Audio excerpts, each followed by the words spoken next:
Hello বন্ধুরা, নমস্কার।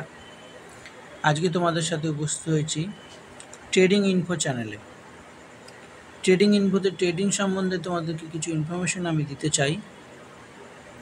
একটা ট্রেড নিয়ে তোমাদের সামনে আলোচনা করব, যেমন নেসলে ইন্ডিয়া। সবাই জানো নেসলে ইন্ডিয়া একটা এফএমসিজি কোম্পানি। এই ট্রেডটা দেখো, এটা উইকলি টাইম ফ্রেমে আমি দেখছি। উইকলি টাইম ফ্রেমে দেখো একটা ভালো জোনে এটা সাপোর্ট নিয়েছে। 50 EMA-তে একটা সাপোর্ট নিয়ে একটু হালকা আপসাইড মুভমেন্ট নিচ্ছে। কিছুদিন ধরে মার্কেটের যা পরিস্থিতি ছিল তাতে মার্কেট এতদিন ডাউনেই ছিল, ইদানিং একটু আপসাইড মুভমেন্ট নিচ্ছে। দেখো 200 EMA-কে সাপোর্ট নিয়ে মার্কেট 200 EMA-র নিচে কিন্তু মার্কেট যেতে পারেনি।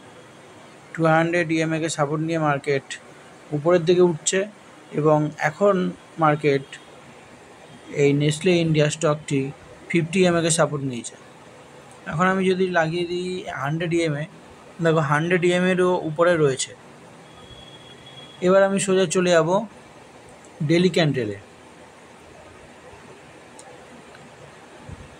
ডেলি ক্যান্ডেলে দেখতে পাচ্ছ 2520 পর্যন্ত গেছিল স্টকটি।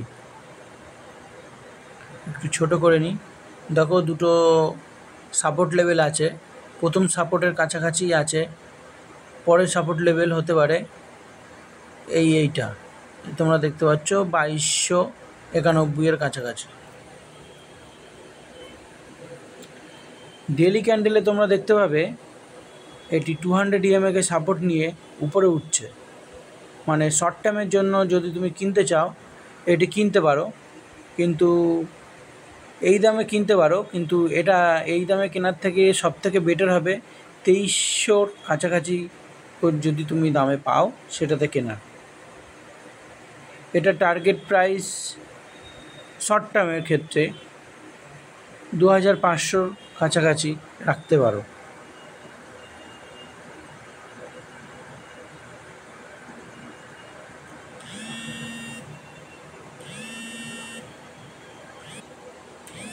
ওকে বন্ধুরা, ধন্যবাদ। চ্যানেলটিকে সাবস্ক্রাইব করে দিও এবং সাথে থেকো।